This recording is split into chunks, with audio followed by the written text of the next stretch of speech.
Good afternoon. Today we will be discussing narrative psychology, intimate companion robots, and the adult life stages. First, we will review important narrative psychology definitions. Well, what is narrative media psychology anyway?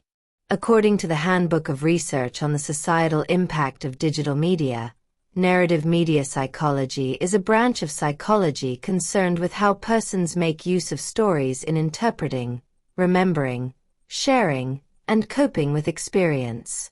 Our focus today will be on how people use mass-produced media as a coping method, in the form of intimate companion robots. So what does an intimate companion or robot have to do with narrative psychology anyway? Well, robots are designed and prototyped just like a movie or a TV show, and have a purpose. Though they may seem autonomous, their purpose comes from a creator, and maybe even another robot, or AI, so they are fully narratives, and have a role in narrative media psychology. Narrative identity is the concept that people construct their identity through their interactions with other entities, and that these interactions become a part of who they are, whether it's with a person, film, or an object, and they create stories around these experiences. For example, if Ken has a friendship with Sharon the robot, he creates a story about the experience, and it becomes part of his narrative identity as they have interactions. A narrative arc between a robot and a human is when the robot remembers the interactions with the human, and adjusts their actions based on these interactions. This enables an interaction that makes the human feel like the action is with a human-like entity. Narrative transportation is when an individual feels the story world is the real world. For example, if someone falls in love with a robot designed to be the perfect mate, and forgets they are a program, this individual has experienced narrative transportation with a robot. Well, you ask yourself, how can someone fall in love with a robot? Don't they know it's a machine? Well, evolution has not quite caught up with robots as companions, and the unconscious responds to the robot being the perfect person, and views it as real. However, ultimately it's a parasocial relationship. It's a parrot, you say. No, it's a parasocial relationship, and that is when a human develops a one-sided relationship with a person in a story or a narrative. For example, allegedly a robot is not sentient, meaning they are incapable of forming relationships with humans but are literally programmed to give humans the feelings they may want to receive. This is a one-sided relationship, and when a human falls in love with a robot, it is a parasocial relationship. Now that we have discussed the definitions of narrative psychology, we will now discuss narrative psychology, intimate companion robots, and the adult life stages. Prince wrote, "It's been so lonely without you here.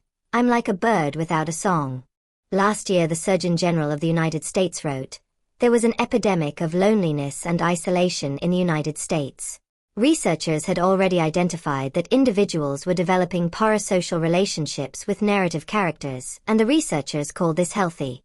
However, during the pandemic in the United States, new types of parasocial relationships developed, and those were literally sex robots. However, the topic of our discussion is intimate partner robots, and they can be substitute spouses. We will now discuss how this fits into the lifespan. Erik Erikson came up with the theory of lifespan development that states humans go through stages from birth to death that must be successfully mastered, or they will feel despair. The stages we will discuss are the stages from 18 until death. Intimacy versus isolation is the first adult stage in Erikson's psychosocial theory. It states that individuals will develop intimate relationships or be isolated. Individuals have successfully developed parasocial relationships with narrative characters to move through this stage. An intimate partner robot that is all theirs can get them successfully through this stage, curing loneliness for the willing and help individuals successfully navigate a stage of life.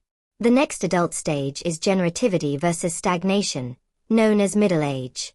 This is the life stage where individuals look upon their accomplishments, be it raising children, having a successful career, or in some way feel they have contributed to society. When they feel they have not, they feel stagnation.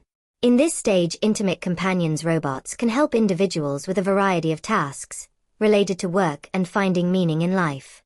In addition, in the teenage and adult years, individuals can go back and make up a stage. So even if an individual feels isolated at this stage, they can make up for this isolation by developing a relationship with an intimate companion robot.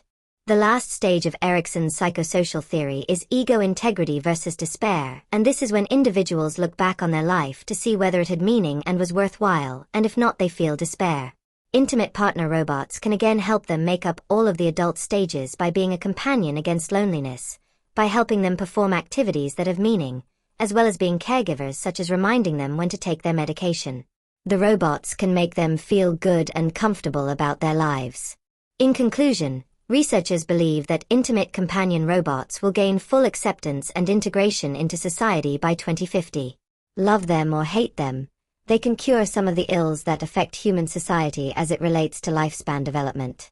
On the other hand, they can cause a lot of societal upheavals too, such as loss of jobs because they are so smart.